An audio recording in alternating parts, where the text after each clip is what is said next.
and obviously a sort of less social thing going on there. You know, particularly things like Twitter almost shrinking to zero, but again, very, very consistent until you get to Germany, where again, what's going on with the communicators? Somehow disappearing from this mix at the expense of Wikipedia. This for fact-checking. Now, our head of Research Europe is German. And we kind of sat down, we were sort of going through these results before I flew out. And he was, and you know, and we looked at it. He took me through some of these Wikipedia entries. He was like, you know, it's incredibly accurate. The Germans are incredibly proud of the German Wikipedia, which, speaking to Philip about this yesterday, it's very difficult to do these kind of things without making sweeping cultural assumptions, but I'm about to do it. I think, you know, that's very much a reflection of Germanic character. I don't think there are too many Germans in the room. I think that, and they tend to take that sort of that thing quite well. They quite like that. So, okay. So what are they doing? How reliable is this stuff? Interestingly, it's kind of it's a, you know, you would imagine sort of, you know, for all the reasons you might imagine, anonymity, speed, this need to be first. You think that most people, you know, people think that social media was fairly unreliable. On the whole, actually, it's quite an even split between people who think, you know, yeah, it's reliable, it's kind of reliable, sort of about the same, it's not reliable, which did quite surprise me. And again, that's sort of these charts are exactly the same across these three countries. Sorry, that's a slightly different chart. But I just, you know, when people are actually saying it's far more reliable, you see there were a couple of tiny chunks there saying these things are far more reliable. I'm wondering, you know, why that is.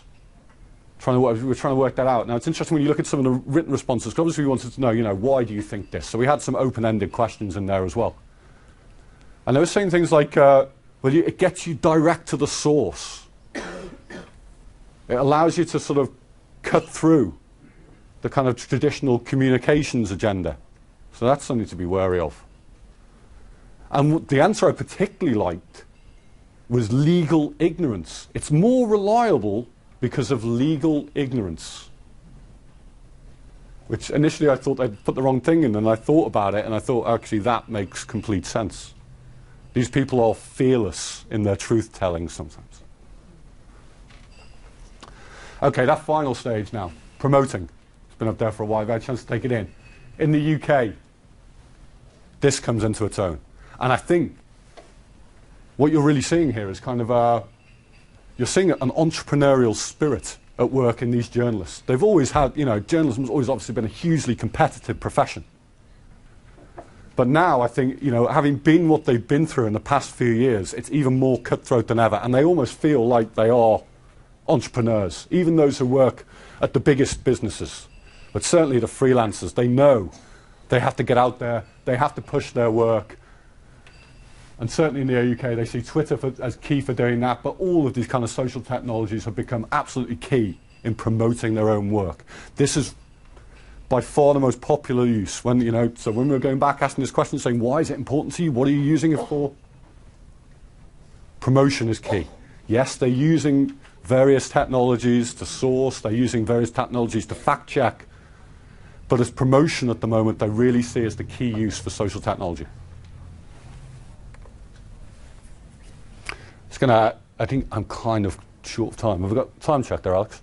Yeah, you've got another 5-7 minutes. Another 5-7 minutes. So I'm going to scoot through. I mean, I don't think, you know, because I mean, you're seeing sort of, again, sort of familiar patterns coming through here in France and Germany. It's all a very similar situation. Obviously, sort of a little more Twitter in the UK. I just think it's more sort of established in that market. But they tend to, you know, when you look in France and Germany, they're making up for it with other kinds of social activity, social media activity. You know, maybe, for example, in Germany, they're using something like Zing. So a very sort of kind of DIY professional network service. So what are they doing? Who do I talk to? Using social media, I sometimes, often, all the time, talk to a very even split of people you talk to. The bloggers is quite a large percentage. Initially you think, but then you think actually they're using social media to talk to, so that kind of makes sense. But other journalists is really interesting as well. the amount of sort of conversation that goes through other journalists, and the amount, in previous research, we've also seen that the amount of sort of story sourcing from other journalists, other journalists on competitive papers within their sector, maybe through their, their newspaper, magazine, intranet, something like that. So essentially journalists feeding each other with stories. So even if you're not actually hitting the right journalist and talking to the right journalist, there's a good chance your messages will get through. Very similar again in France, but again, look at that shrink in communicators in Germany. There's something going on here. But to come back to my point, I don't know what it is. Not yet. It's one of these surveys that begs for further research. But it is noticeable, and it's so noticeable that we can't possibly ignore it. There is clearly something going on.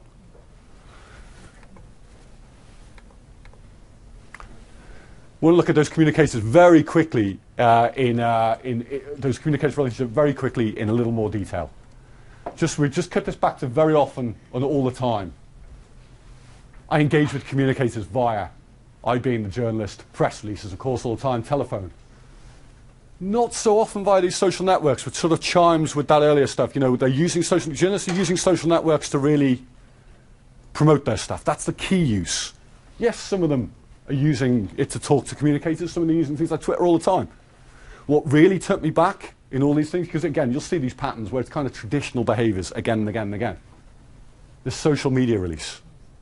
Now, this might not be surprising in Scandinavia, because I know it's already a major thing over here. I know from conversations I've had Alex and Max tell people like this.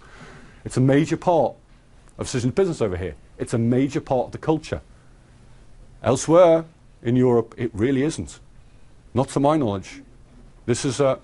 Sorry, could you just think social media release? What do you mean by that? Social media release. A social media release is a press release that is designed to be shared through social media, essentially. So it's written in a slightly more conversational style.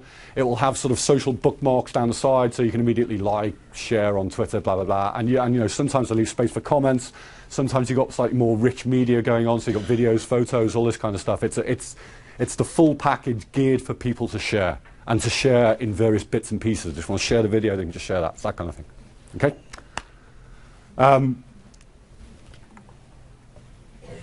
And again, Germany, it's creeping up. And when the time you get to France, it's over 30%.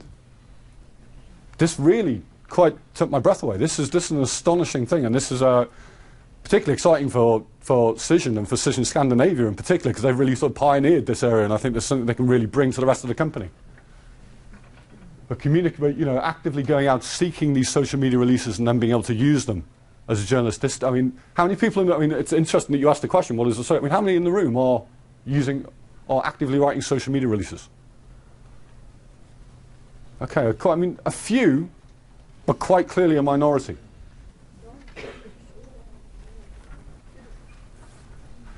It's interesting as well here, Brian Solis yesterday saying that the press release sucked. It doesn't need to suck. No one's making it suck, only you. PRs understand how to use social media. This is the killer question, isn't it? But I think this is beautiful. It's an almost perfect split, again. So you've got sort of, some people are getting it, some people aren't getting it. It's 50-50, which I think is quite good. Again, slightly better than I expected, and again, sort of repeated through Germany, France, pretty much exactly the same. So the message is what? Just in a few key codes here. PR industry is having to, well, you knew this, right?